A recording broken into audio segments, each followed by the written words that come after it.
परम पूज्य गुरुदेव ने जहाँ अपने लेखन प्रकाशन को नई धारा दी, वही तपोभूमि के लिए भी नई व्यवस्था बनाने का क्रम शुरू कर दिया। उस समय तक गायत्री साधना, गायत्री अनुष्ठान पर ही ज़्यादा बात रहती थी। फिर उन्होंने धर्मतंत्र से लोक शिक्षण की विधा को विकसित किया और वो 64-65 में उनने उसका स्वरूप खोल दिया। 2 पुस्तकें छापी, अभिनव संस्कार पद्धति और पर्वों की प्रेरणा और पद्धति। बाद में उनका रूपांतरण हुआ कर्मकांड भास्कर के रूप में और अन्य पुस्तकों के रूप में वो मिलती हैं सब। तो ये पुस्तक उन्होंने छपवा ली थी और कोई अलग से शिक्षण नहीं था। जो 9 दिन के सत्र चलते थे उन्हीं में कुछ संस्कारों का, कुछ पर्वों का वो प्रदर्शन कर देते थे रिहर्सल की तरह से। स्वयं किताब लेके बैठते थे और सब व्यवस्था समझाते हुए पूरा करके दिखा देते थे। बस यही शिक्षण था। तो वो क्षेत्र में भी क्रम चल पड़ा। इसी बीच में उन्होंने एक और नई धारा को खोला कि जो हमारे युग परिवर्तन का क्रम है, इसमें जन जन के अंदर वो बात बिठालनी है।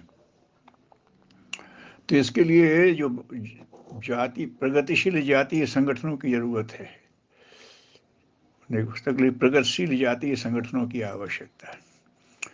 भले हम जातीयता के पक्ष में नहीं हैं, लेकिन वर्तमान समय में जो जातीय व्यवस्था है वो एक बड़ा गहरा स्थान लिए है समाज में। अपनत्व है, लोग अपनी जाति के लिए कुछ करना चाहते हैं, उनके संगठन भी बने हुए हैं। तो उनको उनकी वह धारा यही है कि अपना महत्व बताना और अपने राजनीतिक और आर्थिक वर्चस्व को बढ़ाना वहीं तक सीमित है। अब उन्हें दिया जाए प्रगतिशील जातीय संगठन, तो उनसे तो नहीं बनेगा, तो क्योंकि वो तो उसी के लिए जैसे कहना चाहिए अभ्यस्त हैं। तो प्राणवान लोगों को निकलना चाहिए और प्रगतिशील जातीय संगठन बनाना चाहिए। क्योंकि अगर व्यक्ति बोलेगा तो समाज के सामने छोटा हो जाएगा, लेकिन अगर समाज बोलेगा, उन्होंने कहा भले 5 ही व्यक्तियों का हो, तो प्रगतिशील जातीय सम्मेलन करें, संगठन बने और फिर वो सम्मेलन करें, उसमें प्रगतिशील प्रस्ताव पास करें, तो एक उसमें मोहर लग जाएगी कि अमुक सम्मेलन में ये प्रस्ताव पास हो गया है। तो जो बूढ़े बुजुर्ग परंपरावादी रोकेंगे तो उनके कह सकते हैं कि दादा तुम्हारी मानेगी, तो समाज में निर्णय हो गया, और नहीं तो उनका व्यक्तित्व भारी पड़ जाएगा, तुम तो कल के बच्चे हो, हम कहते हैं ऐसे ही करो। तो बोले वो थोड़े ही लोग हों प्रगतिशील संगठन में, लेकिन वो समूह का नाम हो जाएगा।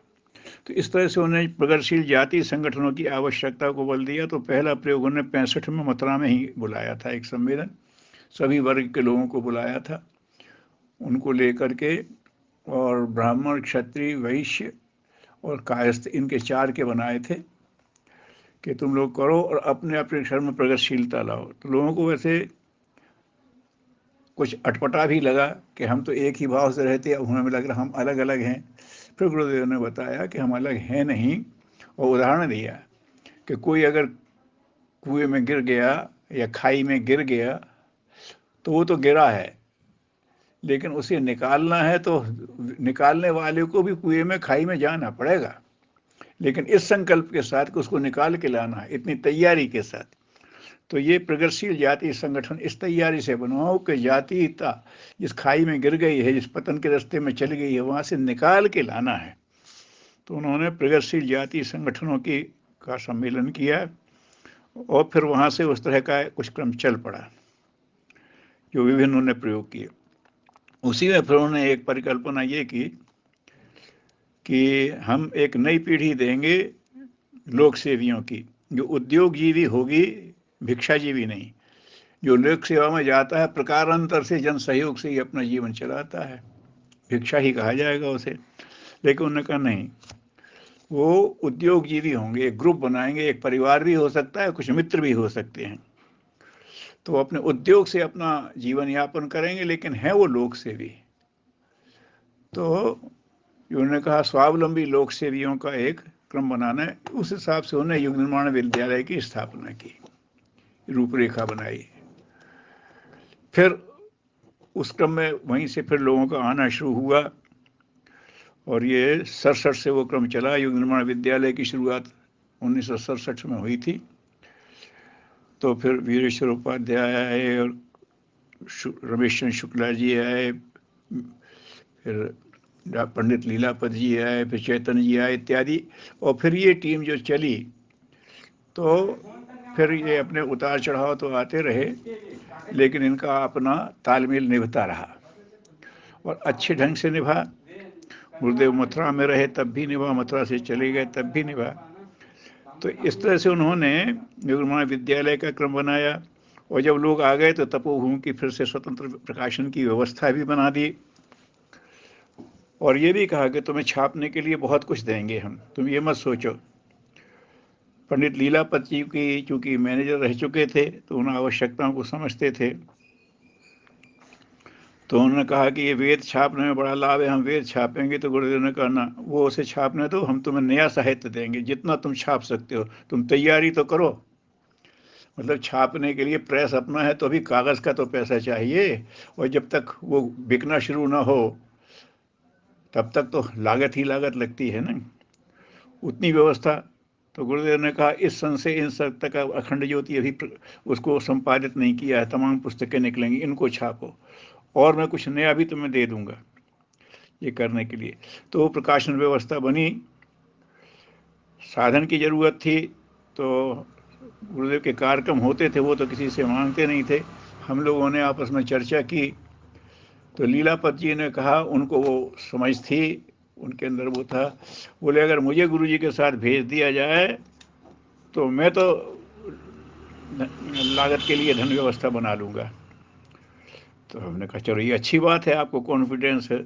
तो जो कार्यक्रम बनते थे तो गुरुदेव के अलग बनते थे कार्यक्रम श्रृंखला, लीलापत जी की अलग और रमेश चंद्र शुक्ला जी की अलग। चैतन्य जी वहीं का कार्यक्रम देखते थे, हम विद्यालय देखते थे। तो बनाया तो गुरुदेव देखते थे। तो हमने बताया कि पंडित जी आपके साथ जा रहे, बोले नहीं इसकी कोई ज़रूरत नहीं।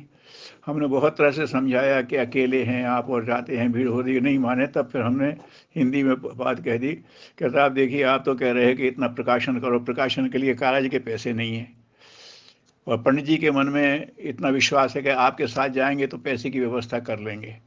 तो थोड़ा सोचा, बोले तब फिर ठीक है। तो लीलापत जी को साथ में भेजा और फिर वो व्यवस्था बन भी गई और वहाँ से एक प्रकाशन का एक सिलसिला चल पड़ा।